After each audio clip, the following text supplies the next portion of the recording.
without the discomfort of thought.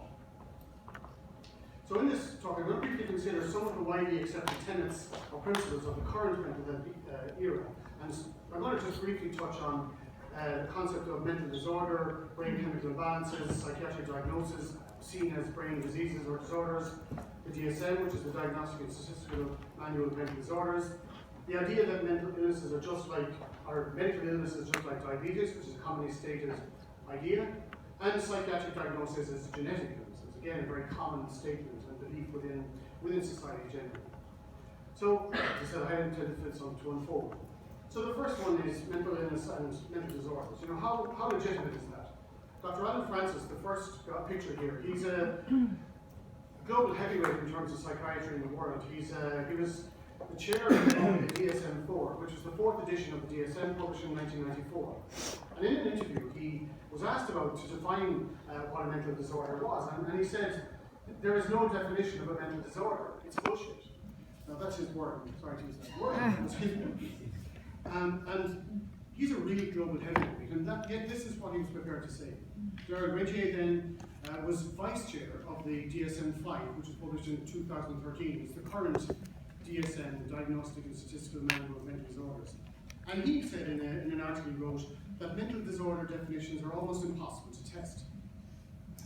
So, moving on to brain chemical imbalances, a really common idea out there, a very common belief. This is just one example. There are many Irish examples I could give you. A leading British psychiatrist in an article in The Guardian is saying that antidepressants do work, but only for real clinical depression, the type involving chemical imbalances in the brain. But the truth is that no brain chemical imbalances have been scientifically identified for any psychiatric diagnosis. And that's the truth. An American-based psychiatrist talking about brain chemical imbalances in 2012, and what he says is correct. The notion of mental illnesses caused by chemical imbalances is neither true nor helpful. It was supposed to be a beautiful narrative, a story where medicine is the hero and bad chemistry the villain. And his last line is, it is a story with no basis in reality. And that's completely true. Another American psychiatrist, 2012, I won't go through this in great detail, but about the fourth line down, in truth, however, no chemical imbalance nor any structural abnormality in the brain has ever been found to account for anything we would currently consider a psychiatric disorder. What about the idea of psychiatric disorders as diagnoses as brain disorders? Again, a very common belief out there, and commonly asserted, particularly within the medical profession. And this is a direct quote from the National Institute of Mental Health, which is probably globally the most important and powerful mental health organization in the world. It's American-based, it's government-backed, and this statement is on the site. Through research, we know that mental disorders are brain disorders. That is quite simply not true, and it's not established. And another institute within the National Institute of Mental Health, interestingly, that was the National Institute of Mental Health. This is the National Institute of Neurological Disorders and Stroke, of the same overarching institute, which is the National Institute of Health. There's about 25 institutes within that institute. And this is on their website. And on their website, they list every neurological brain condition that has been identified. And they have, as you can see, a disorder index with all the different letters. So if you press a letter, you get to a particular, the diseases and disorders under that letter. So when you press D, you would expect depression, if it was a known brain disorder, to be here, between these two, alphabetically, right? It's not there, because it isn't an identified brain disorder. This is where bipolar disorder should be, if it was a known brain disorder. It isn't, because it isn't a known brain disorder. This is where manic depression, the older name for what's called bipolar, would be. It isn't, because it isn't an identified brain disorder. This is where schizophrenia would be. It isn't, same reason. This is where anorexia would be, and it isn't. So none of the psychiatric diagnoses are listed within this completely comprehensive list of known brain disorders. So the facts contradict what is stated, and that really is what a myth is. It's something that is believed, but there is no basis for it. And similar pictures on other websites, obviously I don't have time to go through this. So, what about the Diagnostic and Statistical Manual of Mental Disorders itself? the DSM, the Psychiatry's Bible it's often called. And Thomas Inser, who was the director of the National Institute of Mental Health between 2002 and 2015, probably in that sense then the most powerful person in mental health globally in the world for those years. And he has said that the DSM has 0% validity. Not 20%, but 0%. And the reason for that is that there's no scientific basis to it. It's all consensus, agreement, basically. There's no biological or scientific basis to it whatsoever. Alan Francis, a psychiatrist I mentioned a few minutes ago, he was saying that he had said that the new DSM-5, which was published in 2013, has been discredited as unsafe and scientifically unsound. And it's completely unsound scientifically, because there's no science in it at all. But the public don't realize this. So, okay, what about the idea, the common statement that psychiatric diagnoses are medical illnesses like diabetes? And from a scientific perspective, diabetes and psychiatric diagnosis, they're poles apart. And just to give you one simple statement that confirms that, the diagnosis of diabetes is never made without a clinical laboratory validation, never. Whereas all psychiatric diagnoses are always made, they're never made with clinical laboratory validation. They're completely poles apart. So depression and other psychiatric diagnoses cannot truthfully be compared to, sorry, that's supposed to be diabetes, but they regularly are, and that is wrong. The whole genetics thing, very commonly said that psychiatric diagnoses are genetically inherited. This is Angela Inglis is a genetic counsellor in assistant clinical professor of the Department of Psychiatry in the University of British Columbia in Canada.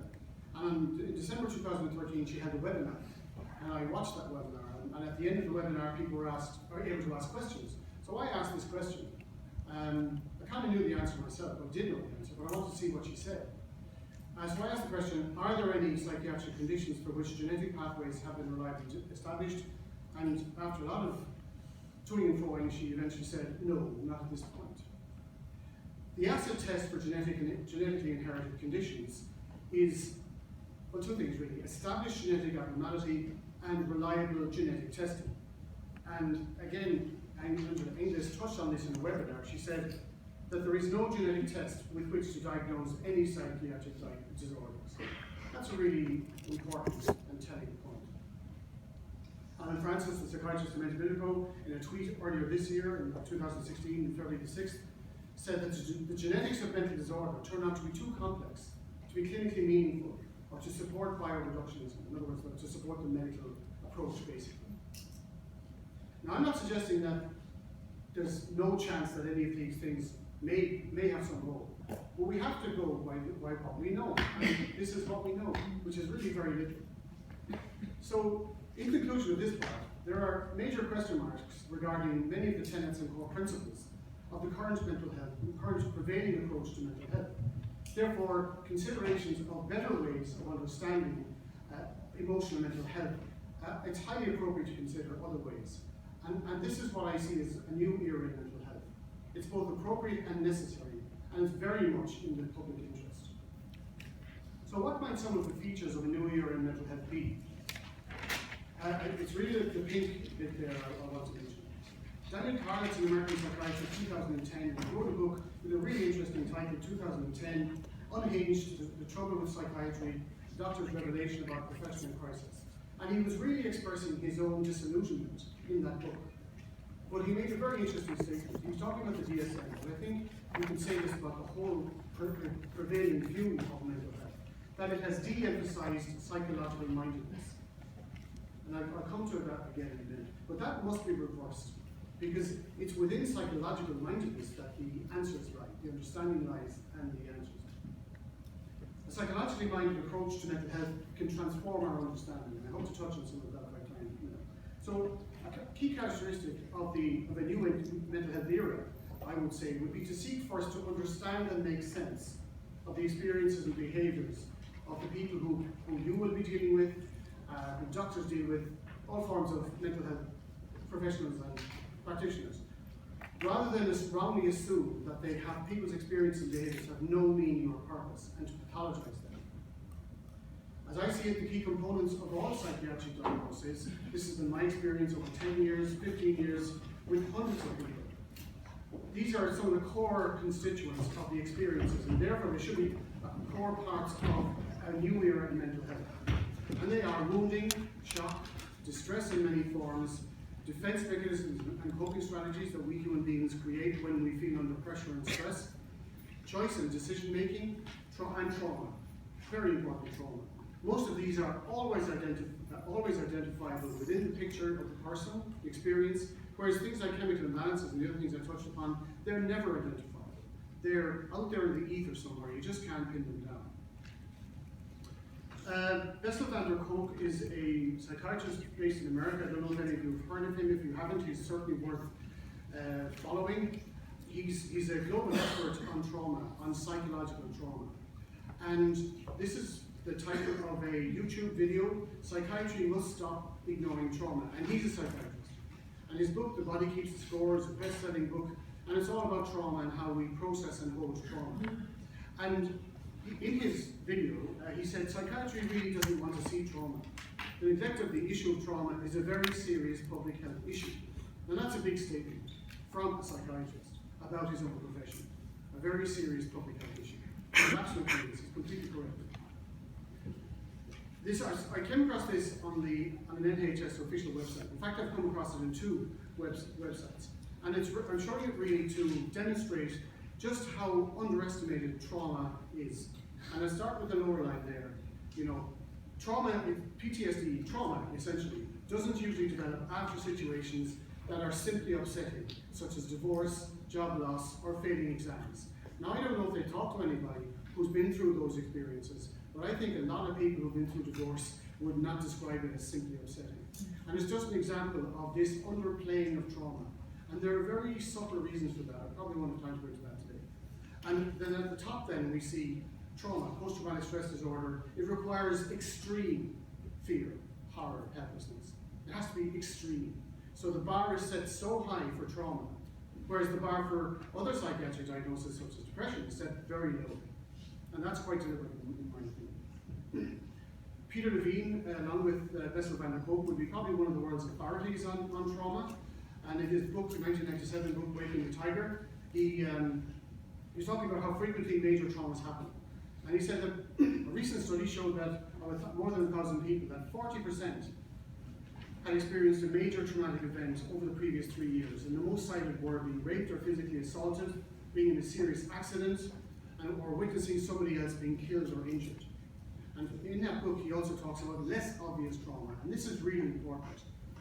And he wrote that what most people don't know is that seemingly benign situations can be traumatic. The consequences of trauma can be widespread and hidden. Over the course of my career, I have found an extraordinary range of symptoms related not only to the traumatic events described above, the type of ones I mentioned in the previous slide, but also to ordinary events.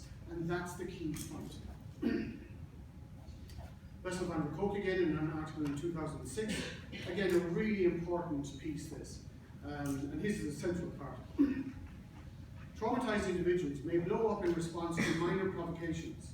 They may freeze when frustrated, or become helpless in the face of apparently trivial challenges. Without a historical context to understand the somatic, in other words, the bodily and behavioral residues from the past, their emotions appear out of place and their actions appear bizarre. And those two lines sum up really the way in which psychiatric diagnoses are applied. Whether it's depression, schizophrenia, major anxiety, bipolar disorder, OCD, eating disorders, it's all about this. It's all about people's experiences and behaviors being seen as ununderstandable. They appear out of place and bizarre. Very, very important. I've seen this for the past 15 years in my own work. So, yeah, it's a pity now that I can't do this. But anyway, it's all the current mental health system, this is the picture of the top of an iceberg. And the current mental health system deals with the surface. It deals with people's thoughts, feelings, body experiences, etc. Right? And it considers them, and it decides if they're normal or abnormal. And the parameters upon which it makes these decisions are largely shaped around societal norms. For example, what people should experience, how people should react in certain situations, and how people people should behave. And this is to forget a statement made by Stephen Covey. He's a well-known author. But this actually goes back to a Judaic text. It's not old, this idea. And so true. We see our world not as it is, but as we are. Or, and Stephen Covey added, or as we have been conditioned to see it. And I added, or as we have conditioned ourselves to see the world. And understanding this and upskilling in this regard leads us to true, accurate empathy, which is a crucially important quality to cultivate when we're dealing with people in emotional and mental health work. So, a new era in mental health, as I see it, has to take the whole human iceberg into account, not just the surface. Roughly 7/8 of an iceberg is under the surface. And I'm not sure what the percentage might be for us human beings, but it's very high. And what's beneath the surface is enormously relevant in emotional mental health. And we have to broaden what we do to incorporate that. So if you take, again, I can't do it bit by bit, but if you take anxiety, right? When anxiety is evaluated by a mental health professional, quite often what happens is the person's experiences, behaviours are listened to and taken into account, and then the person at the other side of the desk tries to figure out if this makes sense. Is this an appropriate reaction? And quite often what happens is the person will end up with a diagnosis of general anxiety disorder, for example, or depression, right? Whether, does that lead us to an increased understanding of what they're going through? And does it really help us work with them? And I don't really think it does. I have found, for example, working with hundreds of people with anxiety over the years, that beneath the surface, there's something that needs expression. Some uncomfortable emotion or truth that they've been holding inside. That's just one reason for ongoing anxiety, but it's absolutely important. And if the mask needs to come down, so if the person gets a chance to actually express in a safe environment what it is that's going on inside of them, bit by bit, I sometimes call it coming clean. Coming clean with themselves primarily, and sometimes coming clean with others, well that's less important. Then that gives you a lot more to work with. Anhedonia, very impressive sounding term. What it actually means is, and it's down here in the bottom part, what's called the loss of capacity to experience pleasure, or the inability to experience pleasure. Now, and it's described here as a core clinical feature of depression or schizophrenia. So again, at the top here, with anhedonia, it's kind of, okay, the person is listened to and they're not able to feel pleasure. And that's then considered abnormal, because it's considered at a surface level that all human beings should be able to feel pleasure, so it's abnormal, and concluded to be biological, generally speaking. Now, the bit I had added there was the red arrow, because in coming to that conclusion, it's measured against what people should experience, right? But if you take anhedonia, right? If you take it on a surface level, it does not make sense really, so it's wrong, it's abnormal, it's mental illness, and there's very little to work with. But I have seen working with hundreds of people, if you take the bigger picture into account, not feeling pleasure is a product of wounding, it's a product of trauma, and it's a defense mechanism, quite often. Because the person decides somewhere inside themselves, and that decision is often made a long, long time ago, and becomes a subconscious, repeated choice that doesn't need much, if any, conscious thought. But for many people, one of their priorities becomes to block the peak intensity of their pain and their distress, because it's just too much. And there's a price to be paid for that. And if we decide to block some of our core feelings, we end up really blocking all of them. We can't access joy and pleasure with abandon and freedom, and at the same time hide our pain from ourselves, because it means letting our guard down.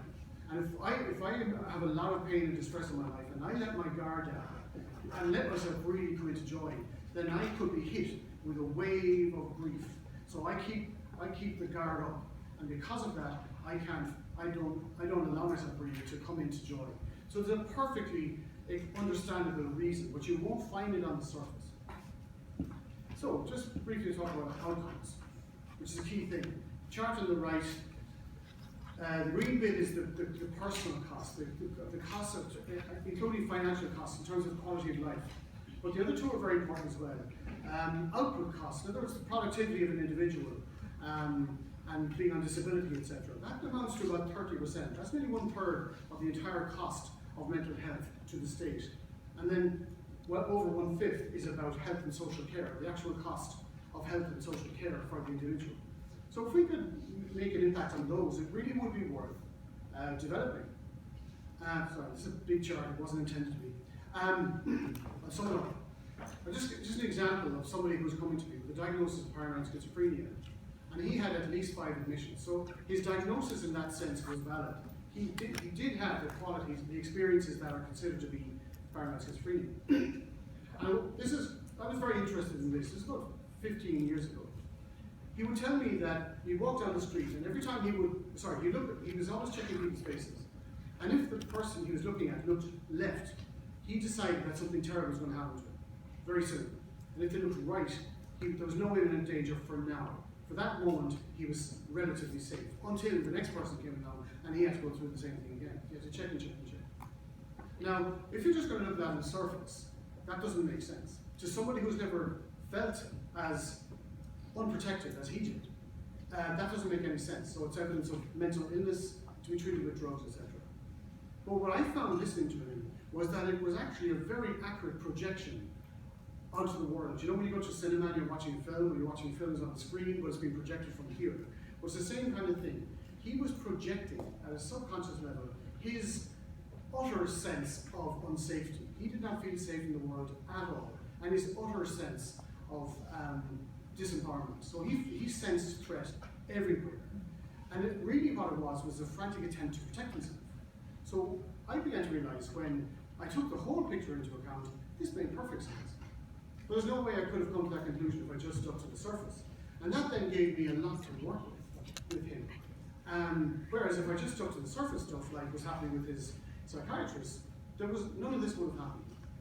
So he's been off medication now for 8 years. He's made a full recovery over a period of about 2 to 3 years. He still pops into me about once every 2 months just for a conversation, because there's nowhere else he can go to have the type of conversations we would have.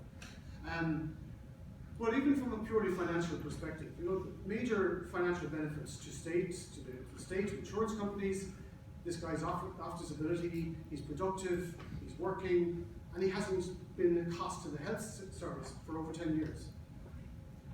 So I'm not claiming that all outcomes can be that good, but it's worth remembering that, you know, that was achieved, and some of the others I'll touch on very briefly, were achieved within a societal culture and a mental health system that does not prioritize recovery. And this reality hugely adversely affects the recovery potential of people. Very briefly, how much more time? You have another 5 minutes. Okay.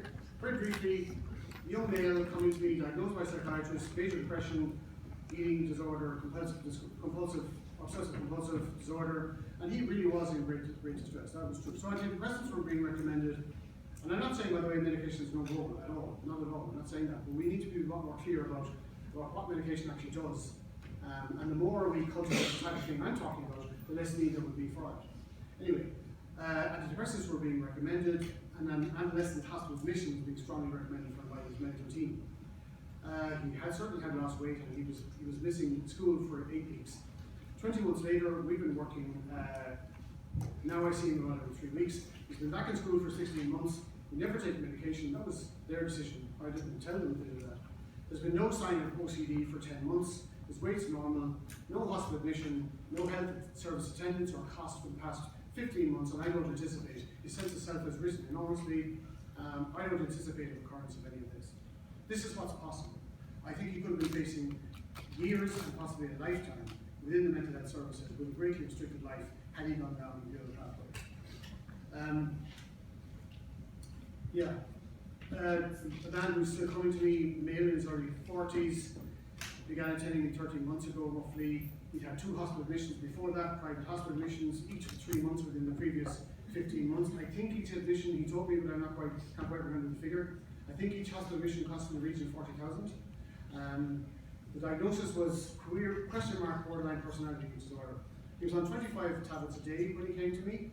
He didn't know his left arm from his right arm. He told me he was in a different universe to me. He could not function. He was unable to work for 7 or 8 of the previous 16 months. So we've worked together gently and gradually, and worked to reduce his medication gently and gradually under supervision, and working with a whole range of other emotional and psychological stuff, the stuff that's beneath the surface.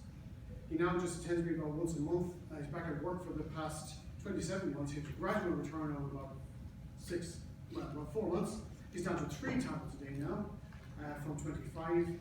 No further costs to the state or insurance companies. And he's worked through a great deal of trauma. And that trauma was completely missed in hospital. Completely and totally missed. Much happier, his relationships are much better, and he's functioning really well at work. Probably enough of that, I think, in terms of time. Working with core issues. I mean, the person's inner world is crucial. What is the person's inner world? And what I have down here would apply to people who have, many of the diagnoses we talk about. Anxiety, OCD, schizophrenia. I don't feel safe anywhere. Very common inner feeling and belief. So there's a lot of work one can do to help them reach a point where they feel mostly safe. There's almost nothing I can do to make me feel safe. I'm powerless. There's a lot to work with there. Powerlessness in general, ever present within me, a lot to work with. I'm too terrified to take productive action in my life. These are some of the core experiences of people who end up with lifetime careers within mental health services. And there's much that can be done. Just very briefly, I'm in the process of creating courses on the true nature of these diagnoses, because what's out there is not describing the true nature of them. And yeah, really that's about it. I've created a course for mental health professionals, which involves about 14 hours of audio-visual material going through the 3 sections I mentioned here, the prevailing view. I've gone through it in detail, and then I've deconstructed it, or I've created a critique of it. And then I've set out what I see as the true nature of depression. I'm going to go do the same for all of the other diagnoses. And basically I'm doing it in terms of what I said earlier, the wounding, shock, distress in many forms, defense mechanisms, choice and choice making, and trauma. And that's where it's at. That's where we need to go. That's just a brief summary I need to go through all of that. So very briefly, what must we do as a society? We need to fundamentally reassess our current understandings and approach to mental health. We need to destigmatize all experiences and behaviours. That is key. That is the primary stigma. There's a lot of talk about mental health stigma and stigma about psychiatric diagnosis. That's all true, but that's not the primary stigma. The primary stigma occurs before that happens. It's the stigmatization of tears, of vulnerability, of emotionality. And as a society, it's something all of us can do about that. We need to learn to listen better, and not to start with listing all the positives. We need to stay with where people are at. Allow and encourage people to express themselves, their pain and distress. And that is what I talk about, learning and practicing accurate empathy, which really means tuning in, learning and practicing to become an expert in tuning into where people are in themselves as a starting point. And do not assume that experiences and behaviours have no purpose or meaning. They all have. And to refrain from, these are in light blue, these are kind of common enough reactions out there in the world. What's the big deal? Why are you so uptight about something? That's rejecting that person's experience. If that doesn't make any sense, another common response, they should be over it by now, and again, a very common one. We need to be mindful of language.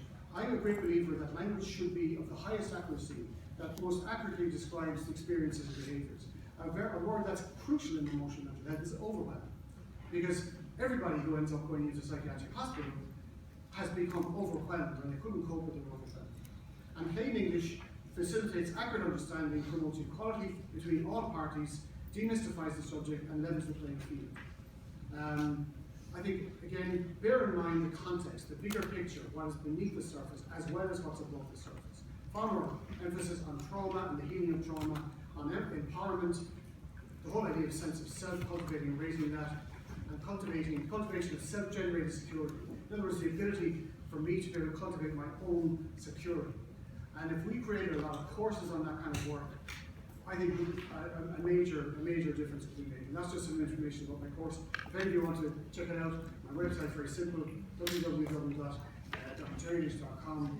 If anybody would like to subscribe to newsletters that I put out, again, you can do so through the website. Or if anybody would like to just give you their email address, I'll include them in what I send out. I'll put sheets here. That's about it, really.